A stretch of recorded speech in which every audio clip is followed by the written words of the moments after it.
In our last video, we took a look at the presets effects and applying presets to text. But in this video, we're going to actually add those animations ourselves. And so I still have this sample text here, and I've taken off any animation that I had applied to it, so it's as if it's fresh out of the box.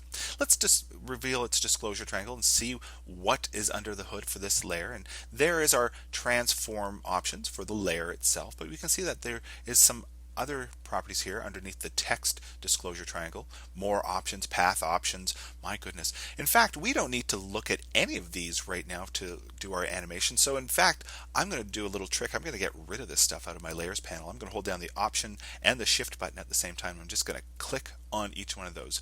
They're still there, it's just that I don't have to see them anymore. I'm not going to get rid of text, however. That's where this is currently residing, and that's what we want to work with. But you'll see for this text layer, or this text option layer, that over to the right here there's something called animate with a disclosure triangle, and if I click on that, we see a list of all the different properties that we can animate here, right here within the text layer itself. That's why we don't see stopwatches in the characters panel, is because the animations are associated over here with the layers panel.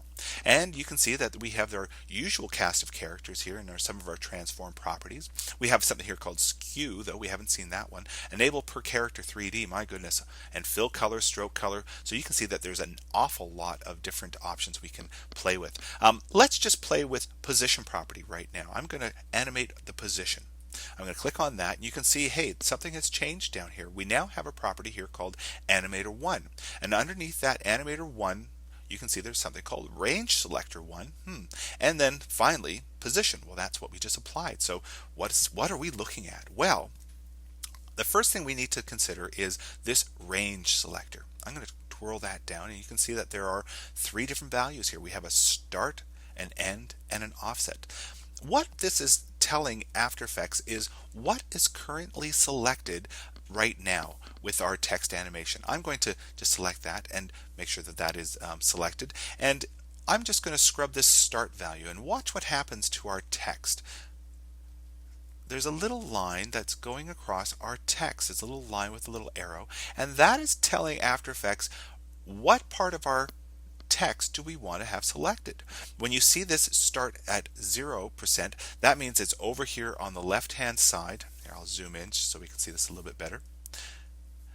So when I animate this from 0% all the way up to 100%, that's telling After Effects that there is currently nothing selected, because the start is way over here at the end of my text, and of course the end is over there at 100% too. So right now I'm telling After Effects that nothing is selected.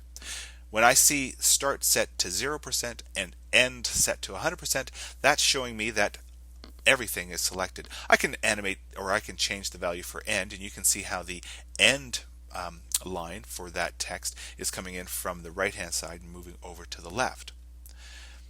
So that's interesting. I can select different parts of my text. When you see start set to 0% and end set to 100%, you know that everything is selected. Well, with everything selected, I'm going to zoom out here just a little bit. I'm going to change the value of this position property. I'm just going to change the Y position. I'm going to bring it up on my composition. Interesting.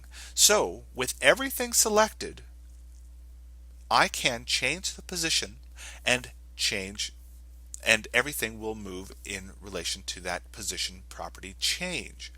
But watch what happens when I only have part of that word selected. I'm going to change the start from 0% to 50%.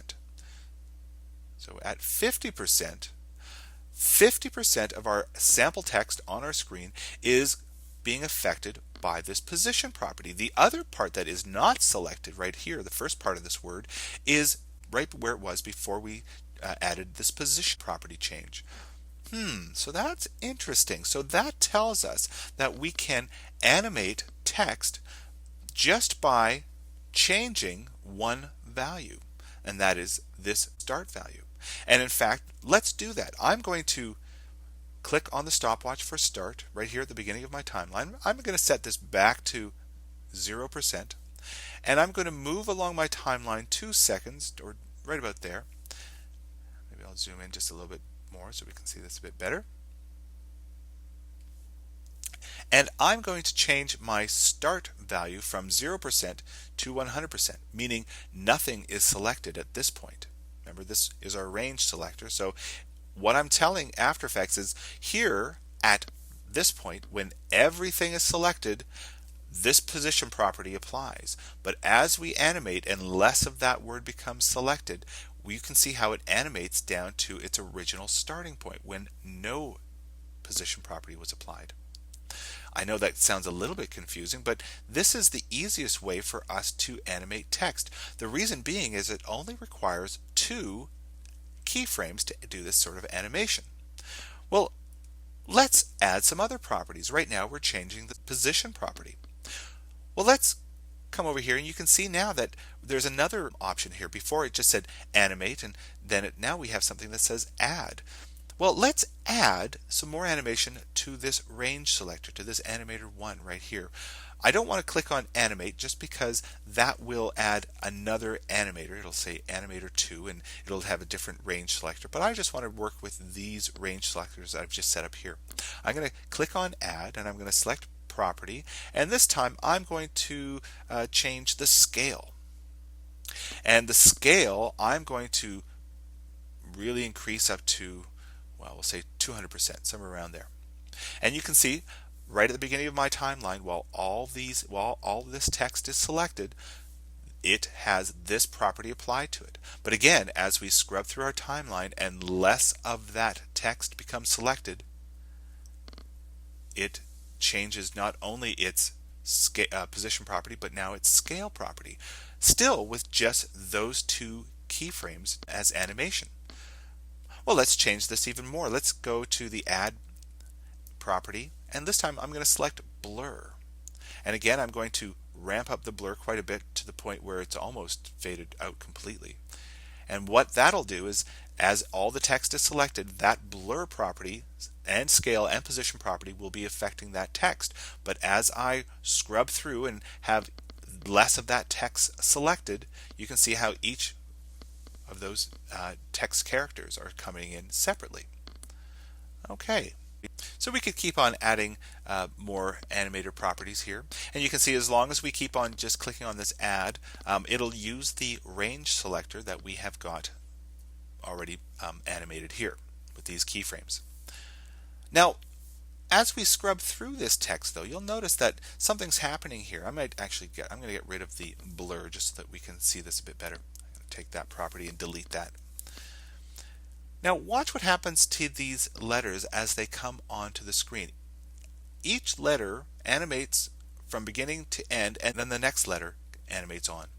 And this is, some people call this the typing on effect, where each letter completes its animation before the next letter starts its animation. Well, that is okay, but it lacks a little bit of flow, actually, I think. And so in order to create a different effect, we're going to animate a different property.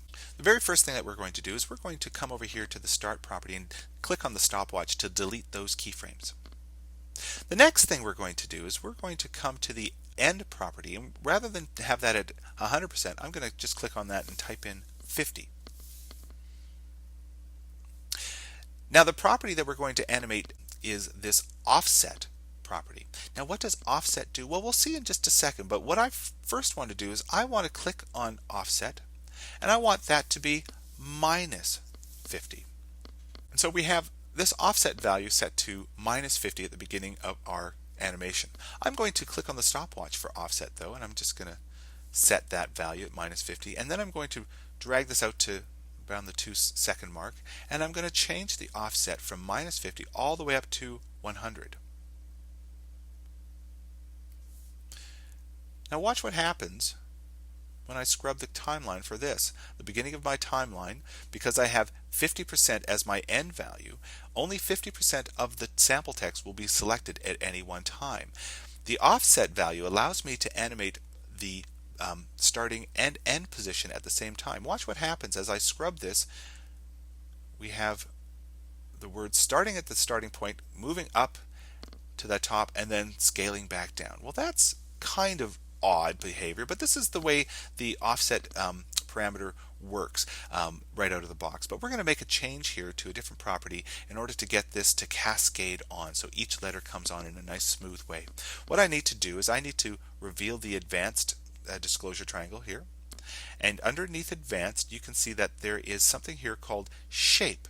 And currently it's set to square. If I click on that, you see that there's a number of other examples, a bunch of other different shapes here. One of them is called triangle. If I click on triangle, watch what happens to the text now. Now the shape of that offset is more of a triangle effect, which is interesting, I guess. But this is still not the effect of what we want. What we want to do is click on this shape option and click here on ramp up. When I click on ramp up, you can see now that all the sample text is still selected, and it's selected at the beginning of our timeline. And as we scrub through and less of that text is selected, it cascades on with each letter coming on in a sort of cascade effect. Now there's one more property that we should probably apply here to the Animator 1 property in order to have this come in so that you can't see the text up here at the top of the screen here. So I'm going to come over here to Animator 1, click Add, and this time I'm going to click on Opacity. And you can see here's a new opacity slider. I'm going to set that down to 0. I don't have to animate anything. I don't have to add keyframes. Just by telling After Effects that when all this text is selected, then it's going to be transparent. But as it becomes not selected, it comes back and is fully opaque. Okay? So that is how we create a cascade effect. Now there are some other options that we can play with. I'm just going to click here and reveal a little bit more of my layer panel. You can see that, my goodness, we have a lot of options here. Some we don't really need to play with, but you'll see down here that we have two options. One's called ease high and ease low. If I click on ease low and change its property up to, or change its value to about 89%, what that does is it adds a little bit of easing to our animation, and so that our sample text actually will now come and ease out. That's what ease low means. It's easing out into its final position. And if I click on the preview button, we can take a look and see what that's doing. So now you have the text coming in as a cascade and coming in nice and slowly, and with a little bit of easing at the end.